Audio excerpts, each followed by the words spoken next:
The phone screaming at 3 in the morning never brings good news, but when Portuguese police are calling to tell you that your parents and brother have been arrested for breaking into what they thought was your apartment in Seattle, you know your life has officially become a nightmare. I stared at my new Lisbon apartment walls still bare and unfamiliar, while Detective Maria Santos explained in careful English that my family had been caught red-handed moving furniture into a home that belonged to complete strangers.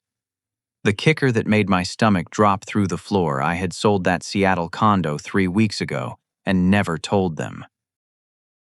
Detective Santos delivered the first crushing blow when she explained that my family had assumed I would support my brother Jake forever, having secretly planned his move into my condo for months without ever asking my permission. This revelation hit me like a sledgehammer because it confirmed what I had suspected for years but never wanted to believe.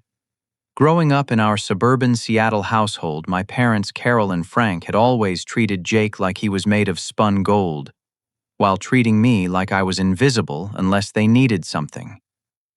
Jake was the creative one, the dreamer, the artistic soul who deserved endless chances and financial support.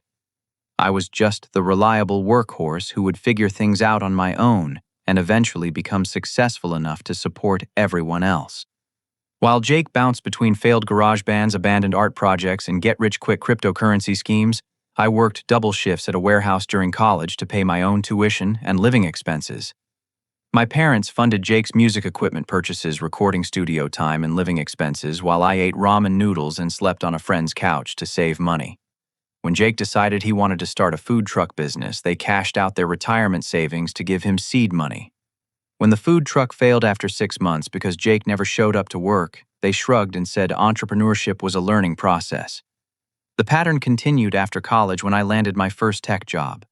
Every family dinner became an indirect fundraising pitch for whatever Jake was pursuing that month. My parents would mention how much rent costs in Seattle, how difficult it was for artists to make ends meet, how families should stick together during tough times. They never directly asked me to support Jake financially, but the implications hung over every conversation, like storm clouds threatening rain. When I finally saved enough money to buy my own place at 28, a modest 2-bedroom condo in Capitol Hill, my parents immediately began dropping hints about Jake needing somewhere stable to live. They suggested he could be my roommate temporarily, just until his music career took off, or he found steady employment. The hints became increasingly less subtle over the following months, especially after Jake got evicted from his apartment for noise complaints and unpaid rent. The breaking point arrived 6 months ago when I discovered Jake had been using my home address for credit applications without my knowledge. He had somehow obtained my personal information and was listing my condo as his primary residence on loan documents and credit card applications. When collection notices started arriving in my mailbox addressed to him, I realized my brother was not just irresponsible with money, but actively destructive to anyone who tried to help him. That discovery opened my eyes to how my family really saw me. I was not their son and brother who deserved love and respect. I was a resource to be managed and exploited for the benefit of their favorite child. They had never celebrated my achievements or shown genuine interest in my happiness. Every conversation was either about what I could do for Jake or criticism about how I was not doing enough to help him succeed. The realization that my own family viewed me as nothing more than an endless ATM machine was devastating and liberating at the same time. For the first time in my adult life, I started imagining what my existence could look like if I was not constantly being drained by people who claimed to love me but treated me like a utility bill they resented paying. That's when I began secretly planning my escape to Portugal. I had always been fascinated by Lisbon's growing tech scene and the digital nomad community that was flourishing there. My company had been discussing remote work options, and I realized I could potentially negotiate a full-time remote position that would allow me to work European hours while maintaining my American salary. The more I researched life in Lisbon, the more excited I became about the possibility of starting completely fresh, somewhere my family's manipulation tactics could not reach me. I spent months learning Portuguese through language apps, researching neighborhoods and networking with American expatriates who had made similar moves. The idea of waking up each morning without wondering what crisis Jake had created or what financial emergency my parents would try to make my responsibility felt like breathing clean air after years of suffocation. 3 weeks before that phone call from Detective Santos, I had closed on the sale of my condo, pocketed a substantial profit, thanks to Seattle's booming real estate market, and boarded a one-way flight to Lisbon without telling my family where I was going. I had simply told them I was traveling for work and would be unreachable for a while. The relief I felt watching Seattle disappear below the airplane windows was indescribable. But now, sitting in my new Lisbon apartment at 3 in the morning, I realized my parents had been planning Jake's invasion of my condo for months. They had treated my property like it belonged to the entire family, making decisions about my home and my life without my input or consent. The detective mentioned they had scheduled furniture deliveries arranged for new locks to be installed and even contacted the building management about gaining access for a family medical emergency that did not exist. Detective Santos delivered the second devastating revelation when she explained that my parents had been telling neighbors and building management that they owned my condo and I was just house-sitting for them. This lie was so audacious and comprehensive that I initially thought I had misunderstood her English.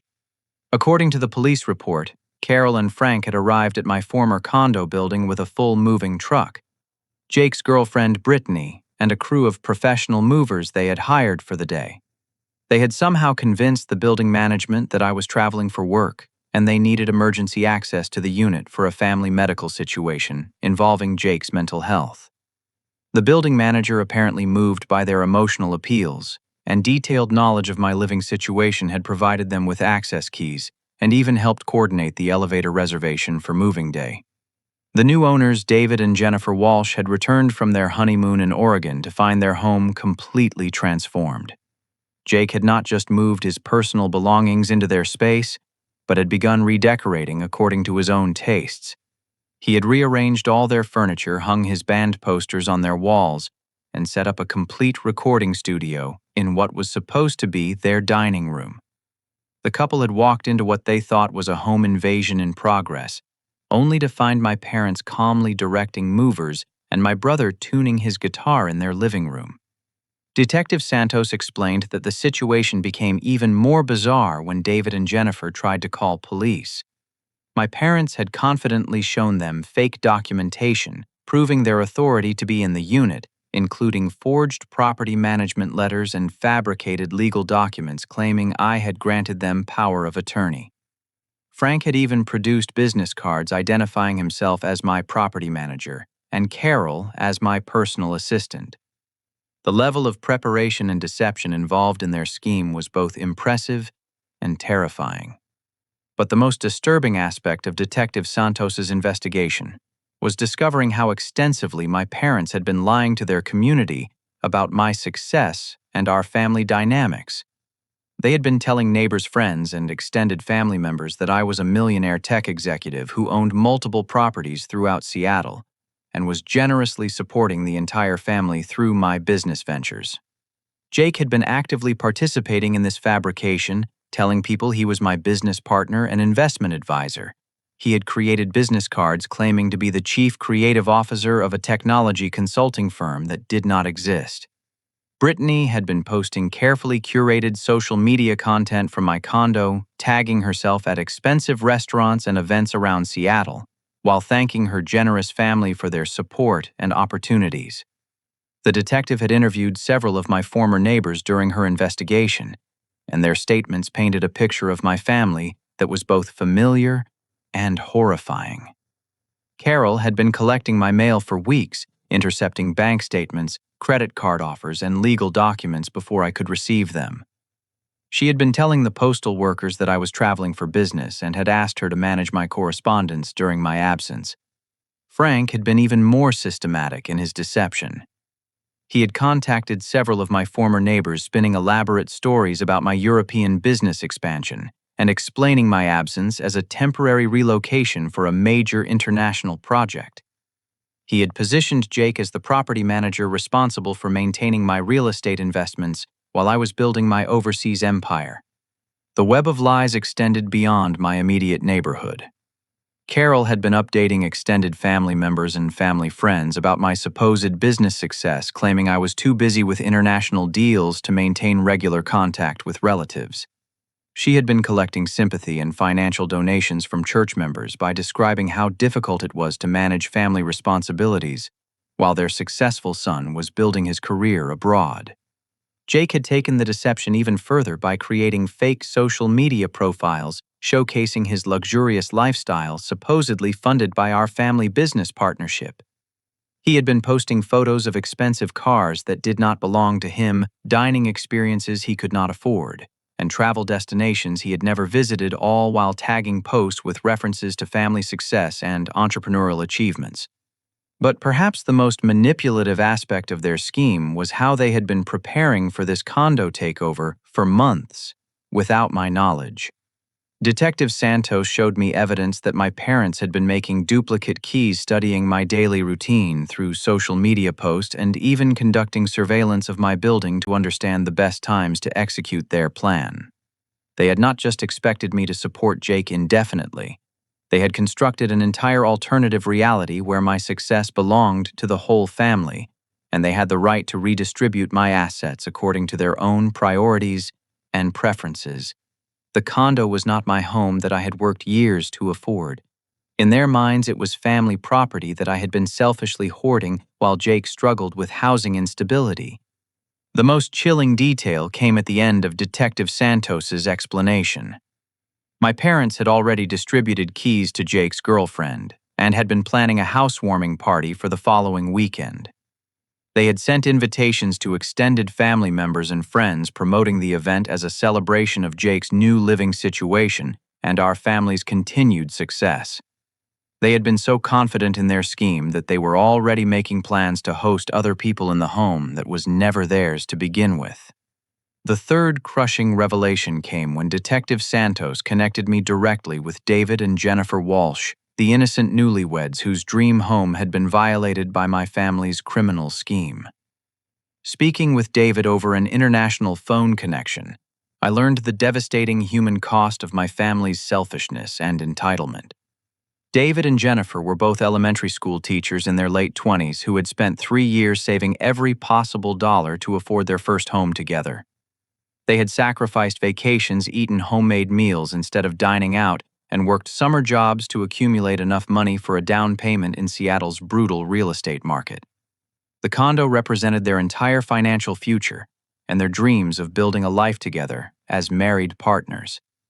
Their modest honeymoon in Oregon had been carefully budgeted and represented the first vacation they had taken together in over 2 years. They had spent 4 days hiking in Crater Lake National Park, staying in an inexpensive cabin and cooking their own meals to avoid overspending. The trip was supposed to be a celebration of their new marriage and their excitement about returning to their first shared home as husband and wife. Instead, they had returned to find their locks changed, their furniture rearranged, and their personal belongings scattered throughout the unit to make room for Jake's recording equipment and personal possessions. Jake had not simply moved into their space, but had begun treating it like his personal playground and creative studio. He had drilled holes in their walls to install acoustic panels, run electrical cables across their hardwood floors without proper protection, and set up amplifiers and instruments in every room. The physical damage to their property was extensive and expensive. Jake had attempted to renovate their main bathroom without any plumbing experience, resulting in water damage that had warped the floors and damaged the walls. He had painted over their carefully chosen wall colors with dark paint that would require professional restoration to correct. His improper installation of recording equipment had damaged their electrical systems and created fire hazards that would require licensed electrician work to repair safely. But the financial impact extended far beyond the property damage. David explained that their homeowner's insurance would not cover any of the damage because it had been caused by people who were connected to the previous owner, rather than random vandals or natural disasters. The insurance company considered it a civil matter between family members rather than a legitimate insurance claim. The couple now faced repair costs exceeding $12,000, money they absolutely did not have after depleting their savings for the down payment and wedding expenses. They were considering taking out personal loans to cover the restoration work, which would strain their budget for years and potentially prevent them from starting the family they had been planning. Jennifer had experienced severe anxiety attacks after discovering that strangers had been sleeping in their bed and using their personal belongings. She had found evidence that multiple people had been living in their home, including women's clothing and toiletries that belonged to Jake's girlfriend. The violation of their personal space had left her feeling unsafe and violated in ways that would require professional counseling to address. The couple had also discovered that Jake's girlfriend Brittany had been hosting parties and social gatherings in their home, advertising the location on social media as a music venue and creative space. Their neighbors had been complaining to the building management about noise violations, unauthorized gatherings, and parking problems caused by Jake's visitors. David and Jennifer now faced potential legal action from their homeowners association for violations they had not committed and did not even know about. Most heartbreaking was learning about their plans for their future that had been disrupted by my family's actions. Jennifer showed me photos over video chat of the small second bedroom they had begun converting into a nursery, hoping to start their family within the next year. They had spent weeks painting the room in soft yellow colors and had begun collecting baby furniture from garage sales and discount stores.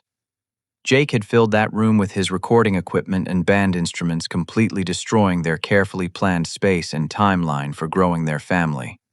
David explained that they no longer felt safe or comfortable in their home. Every room held reminders of the violation they had experienced, and they could not afford to move somewhere else, even though staying felt emotionally unbearable. They were trapped in a home that no longer felt like their sanctuary, facing financial obligations they could not meet and dealing with legal complications they had never anticipated.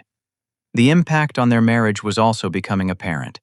The stress of the situation was creating tension between them as they struggled to figure out how to move forward. They had started their married life together expecting to build something beautiful and stable, but instead they were dealing with police investigations, insurance claims, and property damage that threatened their financial security. Jennifer had been forced to take time off from her teaching job to deal with contractors, insurance adjusters, and legal consultations, losing income they desperately needed. David had been working extra tutoring sessions after school to try to generate additional income, leaving them both exhausted and emotionally drained during what should have been the honeymoon period of their marriage. Perhaps most devastating was learning that their trust in other people had been shattered. They had always been optimistic and generous individuals who assumed the best about others, but discovering that a family would deliberately deceive and manipulate innocent strangers for personal gain had left them cynical and suspicious in ways that extended far beyond their housing situation. As I listened to David and Jennifer describe the impact my family's actions had on their lives, I realized that my parents and Jake had not just committed crimes against property. They had destroyed the dreams and financial security of innocent people who had done nothing wrong except have the misfortune of buying a home from someone whose family felt entitled to unlimited access to his assets and decisions. The fourth devastating blow came 24 hours after my conversation with Detective Santos, when my parents launched their counter-offensive against me with a fury that revealed the true depth of their manipulation and entitlement. Carol called my Portuguese phone number, which I had given her only for true emergencies, at 2 p.m, Lisbon time, screaming with such rage that I initially thought someone had died. Instead of apologizing for their criminal behavior or expressing concern for the innocent people they had harmed, Carol immediately began attacking me for what she called my selfishness and betrayal of family loyalty. She accused me of destroying the family by selling the condo without permission, and claimed that my secretive behavior had forced them into desperate actions that were entirely my fault.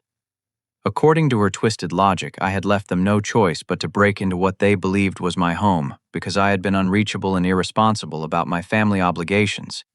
Frank grabbed the phone from Carol and escalated the confrontation by demanding that I return to Seattle immediately to fix the mess I had created through my reckless and selfish actions. He threatened to cut me off from the family permanently if I did not cooperate with their demands, and accused me of caring more about my personal freedom than my family's well-being and reputation. Frank insisted that my move to Portugal was evidence of mental instability and that I needed professional help to understand my responsibilities as the successful member of the family. But Jake's response was even more manipulative and revealing. He sent me dozens of text messages over the course of 6 hours, alternating between pathetic self-pity and aggressive threats designed to make me feel guilty for his situation and fearful of the consequences if I did not submit to his demands. His messages revealed a level of entitlement and delusion that was both stunning and terrifying.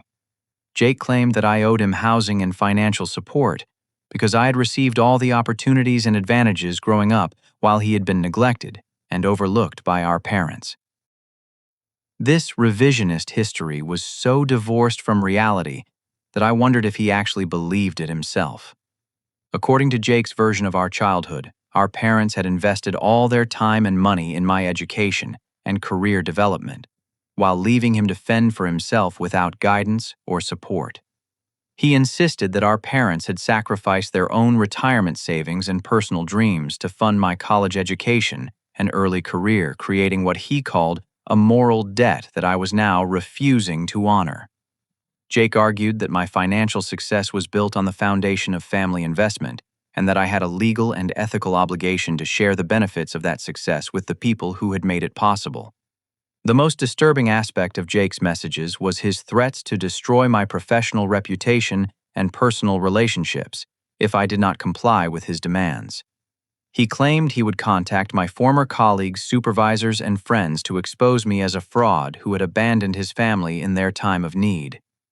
Jake threatened to create social media campaigns documenting my alleged cruelty and selfishness, using carefully edited information to make me appear heartless and ungrateful.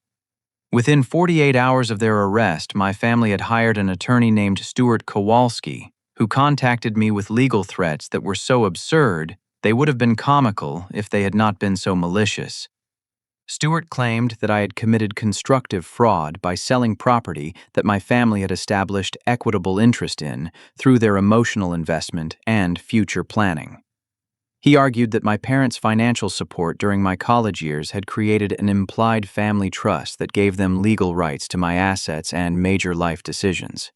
Stewart threatened to freeze my bank accounts and pursue civil litigation for damages related to Jake's arrest, public humiliation, and emotional distress.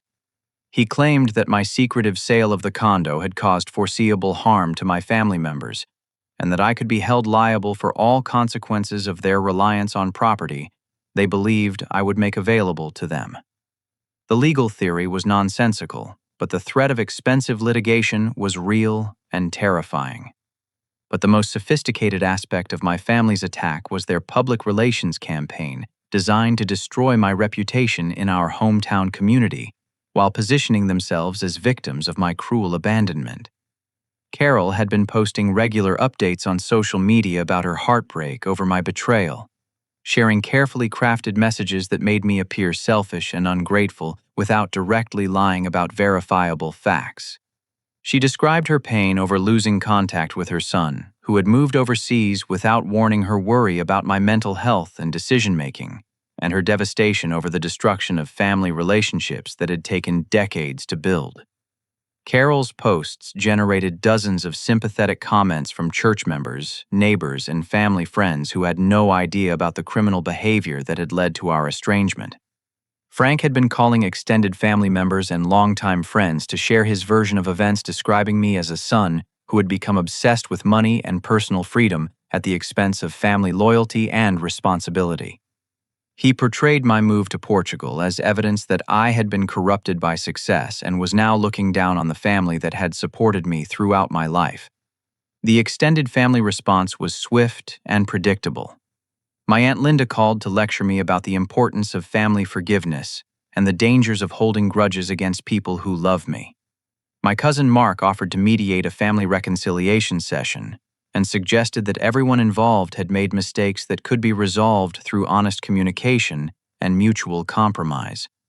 Everyone seemed to assume that I should be the one making concessions and sacrifices to restore family harmony, regardless of the criminal behavior my parents and brother had committed against innocent people. The fact that they had violated the law and caused significant harm to strangers was treated as a minor detail compared to the larger issue of family unity and loyalty.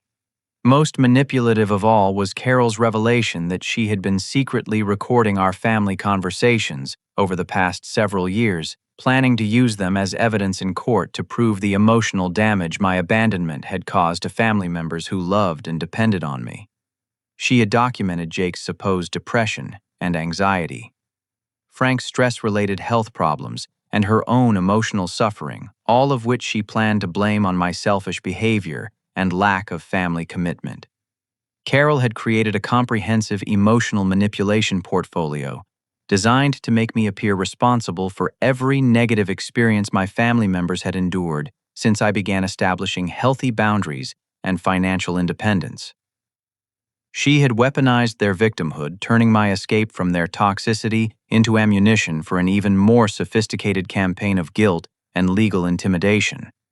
As I processed the full scope of their coordinated attack on my character and legal standing, I realized that my family's response to being caught committing crimes was not remorse or accountability, but escalation.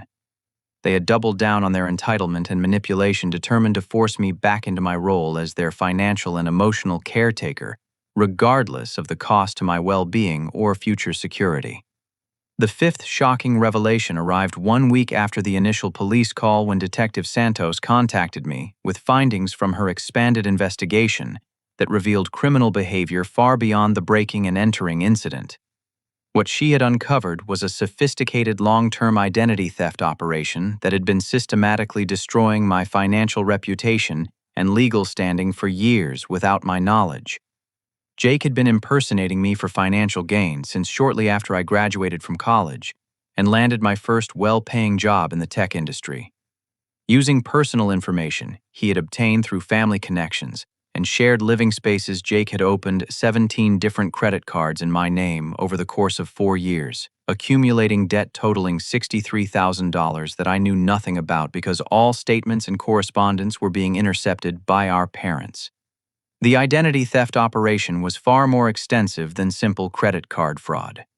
Jake had taken out a $30,000 personal loan using my social security number and employment information, claiming the money was for home improvements and debt consolidation. He had used my identity to secure apartment leases that he never intended to pay, leaving me with collection notices and damaged credit ratings that I never knew existed, because Carol had been intercepting and hiding all mail addressed to me. But perhaps most damaging was Detective Santos's discovery that Jake had been filing fraudulent tax returns claiming my income while reporting zero earnings for himself. Over 3 consecutive tax years, he had received refunds totaling $48,000 by claiming tax withholdings that belonged to me and using fake documentation to support dependency claims and educational credits he was not entitled to receive. The fraudulent tax filings had triggered automated investigations by the Internal Revenue Service, creating a paper trail that could potentially result in criminal charges against me, unless I could prove that the returns had been filed without my knowledge or consent. Jake had been sophisticated enough to use my real employment information and salary data, making the fraudulent returns appear legitimate to automated review systems. Detective Santos explained that Jake's girlfriend, Brittany, had been an active participant in the identity theft scheme, rather than an unknowing accomplice. Brittany had created fake social media profiles using my photographs and professional information to run romance scams against wealthy women she met through dating applications and professional networking websites. She had been posing as my personal assistant, confirming my supposed wealth and availability to potential victims while collecting personal information that could be used for additional fraud schemes. The investigation revealed that my parents had been orchestrating and enabling Jake's criminal behavior rather than simply tolerating it out of misguided family loyalty. Frank, who worked in the insurance industry, had used his professional connections and access to personal information databases to obtain my social security number, employment records, and financial information that Jake needed to successfully impersonate me for credit applications and loan documents. Carol had been managing the mail interception operation with military precision, collecting correspondence from my mailbox before I could receive it, and creating fake documents when necessary to support Jake's impersonation efforts. She had been forging my signature on documents, creating fake employment verification letters, and even impersonating me during phone calls with creditors and financial institutions when Jake's schemes required additional verification. But the most disturbing discovery was that my family had been planning to escalate their control over my life through legal manipulation that could have given them permanent access to my assets and decision-making authority. They had been consulting with a different attorney about having me declared mentally incompetent due to my move to Portugal, which they planned to characterize as evidence of psychological instability and poor judgment. The competency plan involved documenting my supposed erratic behavior, my abandonment of family responsibilities, and my reckless decision to relocate to a foreign country without proper planning or consideration for family obligations. They had been collecting evidence of my international move, my reduced contact with family members, and my refusal to provide financial support for Jake's needs, all of which they planned to present as proof that I was no longer capable of managing my own affairs responsibly. If their competency petition had been successful, Frank and Carol would have been granted legal guardianship over my finances, allowing them to access my bank accounts, sell my assets, and make major life decisions on my behalf while I was living overseas and unable to defend myself in American courts. Jake would have effectively gained control over everything I had worked to build, with legal protection for his access to my resources. The financial damage from Jake's identity theft was staggering and far-reaching.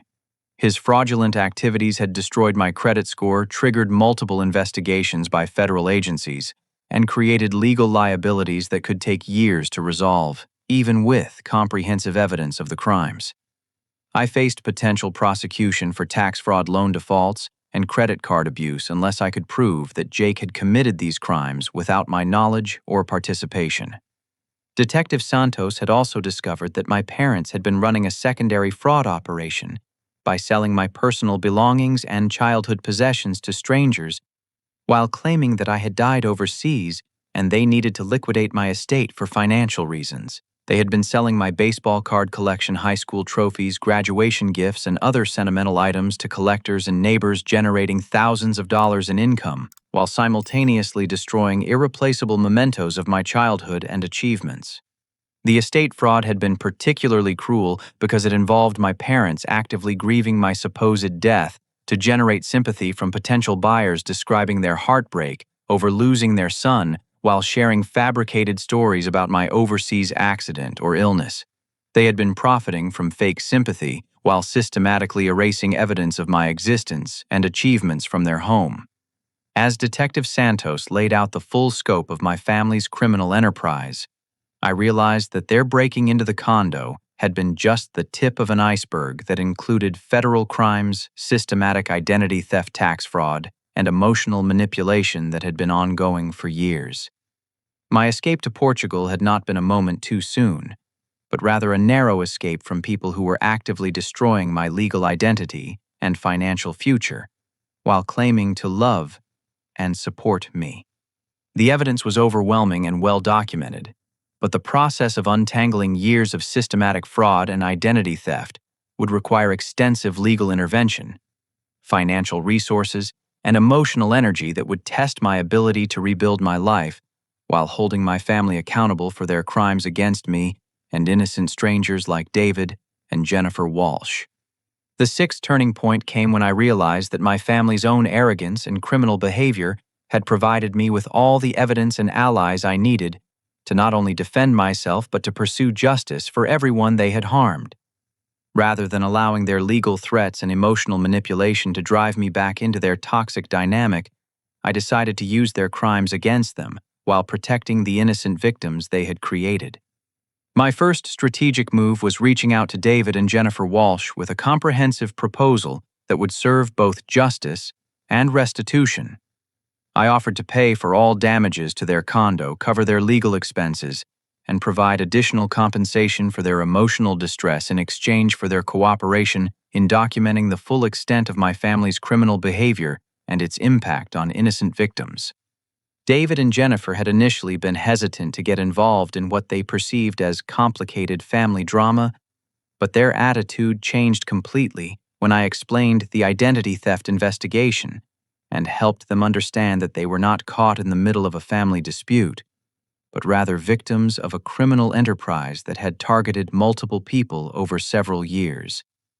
They became enthusiastic partners in pursuing justice when they realized that holding my family accountable would help protect future victims from similar crimes.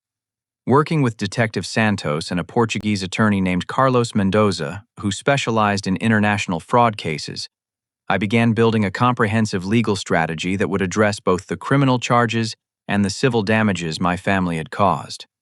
Carlos explained that my Portuguese residency actually provided me with significant advantages in defending against my family's legal threats, while giving me unique options for pursuing international fraud charges that could result in serious consequences for their criminal behavior.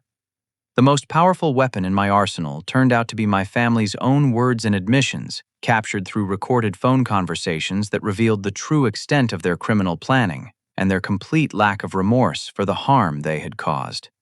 Carlos advised me that recording phone conversations was legal under Portuguese law when one party consented, and he helped me develop a strategy for documenting their confessions while they believed they were manipulating me into compliance. Over the course of 2 weeks, I engaged in multiple phone conversations with my parents and Jake, allowing them to incriminate themselves while they thought they were pressuring me into submission. Carol admitted on recording that she had been intercepting my mail for months and helping Jake use my personal information to obtain credit and loans because he deserved financial support that I was selfishly withholding from family members who needed my help. Frank provided even more damaging admissions when he described his use of insurance industry connections to access my personal information and his role in helping Jake navigate credit applications and loan documentation. Frank believed he was justifying his behavior by explaining how family members should support each other, but he was actually confessing to federal crimes involving unauthorized access to personal information and conspiracy to commit identity theft. Jake's recorded confessions were the most comprehensive and incriminating evidence I could have hoped for. He boasted about his success in using my identity to obtain credit cards and loans, describing his activities as getting what he deserved from a brother who had been given all the advantages and opportunities in life. Jake claimed that I would not pursue legal action against family members because family loyalty would prevent me from destroying relationships that had taken decades to build. The recorded confessions provided federal prosecutors with clear evidence of mail fraud, identity theft, tax fraud, and conspiracy charges that carried potential prison sentences of up to 25 years for Jake and 15 years each for my parents. Carlos explained that federal prosecutors were particularly interested in identity theft cases that involved multiple victims and sophisticated planning, because they wanted to send strong deterrent messages about these types of crimes. But the most unexpected source of support came from my former colleagues and community members in Seattle who had their own experiences with Jake's manipulation and lies that they had never reported because they assumed his behavior was just family drama rather than criminal activity. When word began spreading about the identity theft investigation, people came forward with stories that revealed the broader pattern of my family's deceptive and manipulative behavior. Rachel Green, my former supervisor at the tech company, offered to testify about Jake's multiple attempts to impersonate me at my workplace, trying to access my employee benefit salary information and personal contacts by claiming to be handling family business on my behalf. Rachel had suspected identity theft but had been unable to contact me to warn me because my parents had been intercepting all attempts at communication and claiming that I was traveling for business and unreachable for personal matters. Former neighbors provided statements about my parents' lies regarding property ownership and their systematic manipulation of building management to gain unauthorized access to my condo unit. The building manager admitted that he had been deceived by their detailed knowledge of my personal life and their confident presentation of fake documentation that appeared legitimate to someone who was not trained to detect fraud. Even members of my extended family began changing their positions when they learned about the criminal charges and saw evidence of the systematic deception my parents had been practicing for years. My Aunt Linda, who had initially lectured me about family forgiveness, became a key witness for the prosecution when she realized that my parents had been lying to her about my behavior and using her sympathy to generate support for their fraudulent activities. Working with Carlos Mendoza, I developed a comprehensive civil litigation strategy that would seek full restitution for all financial damages, plus punitive damages for the intentional and malicious nature of my family's crimes. The lawsuit would serve both as a method for recovering losses and as a deterrent against future attempts at manipulation or retaliation. But perhaps most satisfying was my response to their public relations campaign designed to destroy my reputation in our hometown community. With Rachel's help and support from other colleagues who had witnessed Jake's attempted impersonation, I created a social media strategy that documented the real timeline of events with verifiable evidence of my family's criminal behavior and systematic deception. The community response was swift and decisive once people understood that they had been manipulated by sophisticated lies designed to generate sympathy and financial support for people who were actively committing federal crimes. The church members who had been donating money to support my parents during their supposed crisis learned that their generosity had been funding criminal activities rather than legitimate family needs. Local news outlets became interested in the story when they learned about the scope of the identity theft operation and the impact on innocent victims like David and Jennifer Walsh. The public attention put additional pressure on prosecutors to pursue the case aggressively while making it impossible for my family to continue their manipulation and victimhood strategies. As the evidence mounted and the legal pressure increased, I realized that my family's own criminal behavior had given me everything I needed to not only defend myself, but to ensure that justice was served for all their victims. Their arrogance and entitlement had blinded them to the reality that their crimes were well documented and easily proven, leaving them vulnerable to prosecution, while providing me with the tools I needed to rebuild my life on a foundation of truth and accountability. The final chapter of this nightmare began with the most satisfying phone call I have ever received, when Detective Santos informed me that federal prosecutors had decided to pursue criminal charges against my entire family, while my comprehensive civil lawsuit had forced them into a position where they could no longer afford legal representation or continue their manipulation campaigns. Stuart Kowalski, the attorney my family had hired to threaten me with frivolous lawsuits, withdrew from their case within 24 hours of reviewing the evidence that Carlos Mendoza and I had compiled. Stuart faced potential ethics violations and possible criminal charges as an accessory if he continued representing clients he now knew were guilty of multiple federal felonies, including the recorded confessions that proved their crimes beyond any reasonable doubt. Federal prosecutors filed charges against Jake for aggravated identity theft, mail fraud, wire fraud, filing fraudulent tax returns, and conspiracy to commit financial crimes against family members. The charges carried a potential sentence of 35 years in federal prison with mandatory minimum sentences that would require him to serve at least 8 years, regardless of plea negotiations or cooperation agreements. Carol and Frank faced conspiracy charges, mail fraud charges, and accessory charges related to their active participation in Jake's identity theft operations.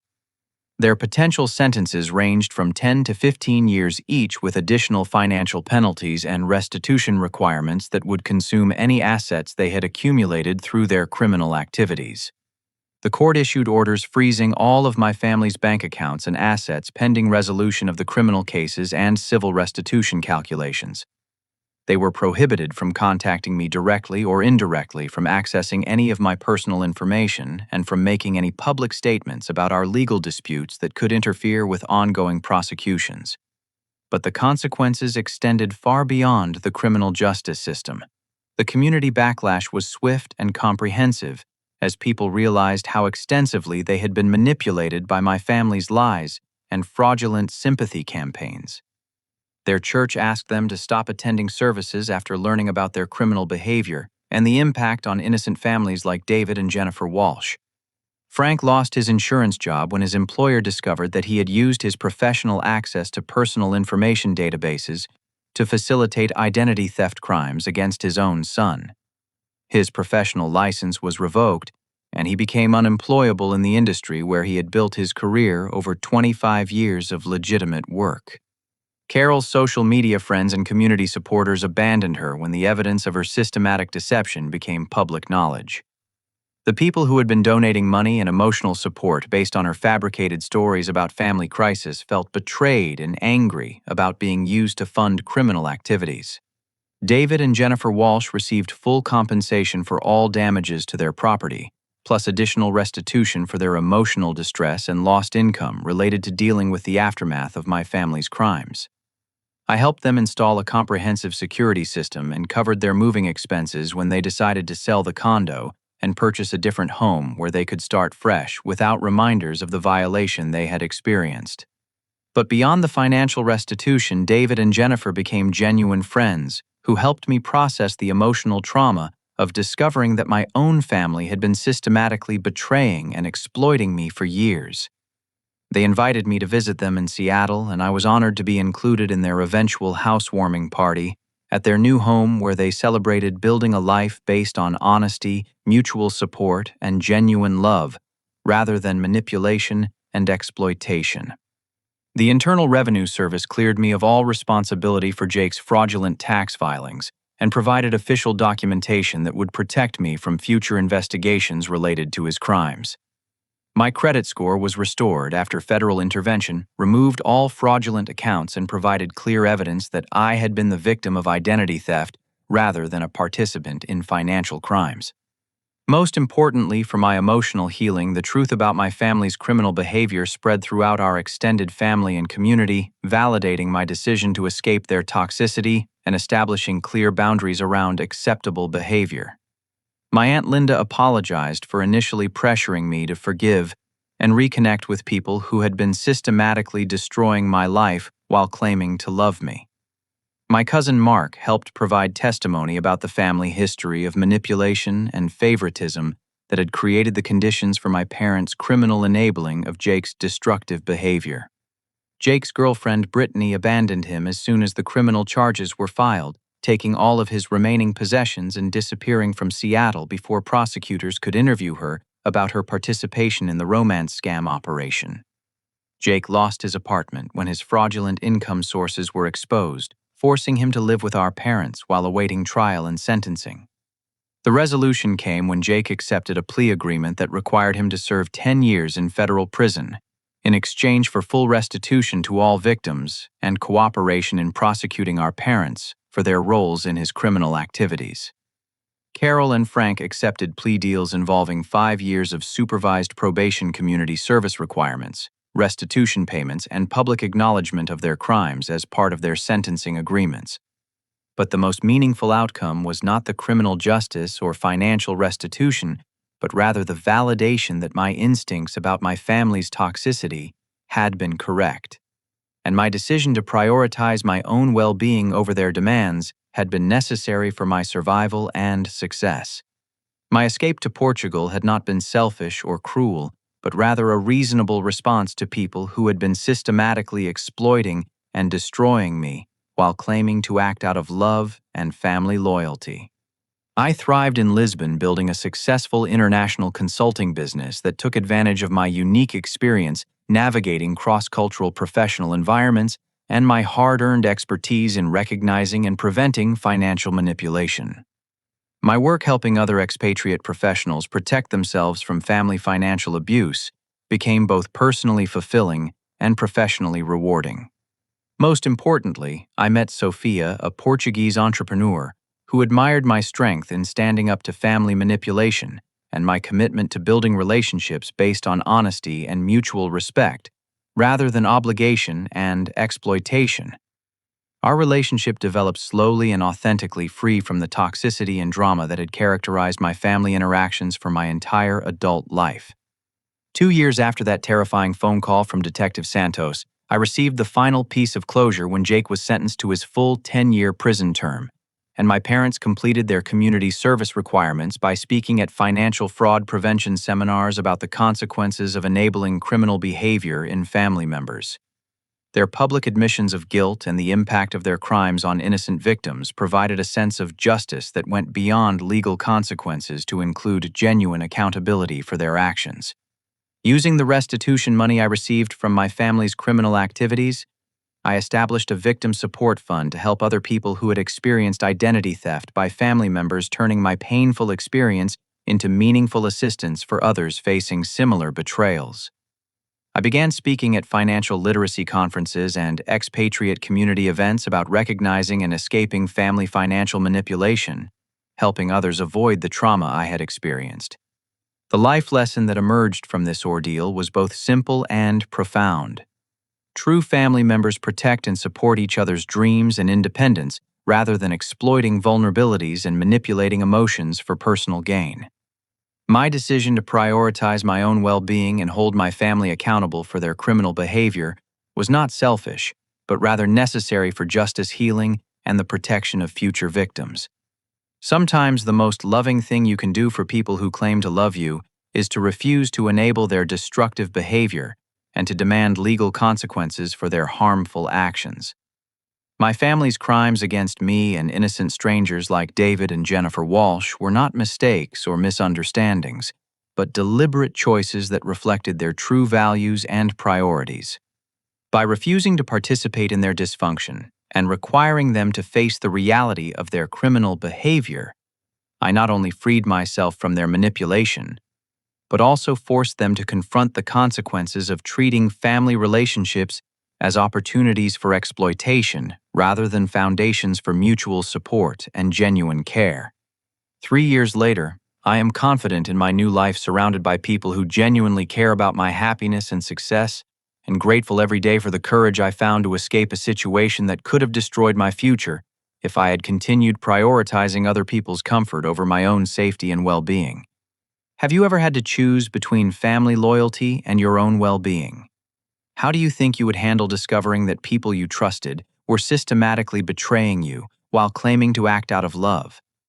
I would love to hear your thoughts in the comments below, and if this story resonated with you, please like this video, subscribe to the channel, and share it with anyone who might be struggling with similar family manipulation. Thank you for listening to my story, and I hope it helps you recognize that sometimes the strongest act of love is refusing to accept unacceptable behavior, even from family members who claim their harmful actions are motivated by care and concern for your well-being.